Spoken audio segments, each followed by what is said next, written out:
अस्सलाम वालेकुम। आज फिर से एक वीडियो के साथ आई हूँ। ये रल्ली डिज़ाइन और ये जो इस पर कपड़ा है ना, तो इतने छोटे छोटे पीस से डिज़ाइन बनाया था, इतना प्यारा लग रहा था। ये मैंने खुद नहीं बनाई है, किसी और के घर में थी, तो वहाँ से वीडियो रिकॉर्ड करके फिर यहाँ पे अपलोड कर रही हूँ। और उनसे पूछा कि मैं लगाऊँ, बहुत प्यारी डिज़ाइन है, तो आप लोगों के साथ भी शेयर कर रही हूँ।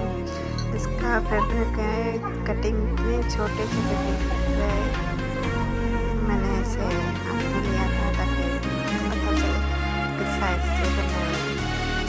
बहुत ही प्यारी लग रही है, माशाल्लाह से कलर्स भी सब आपस में बहुत मैच कर रहे हैं।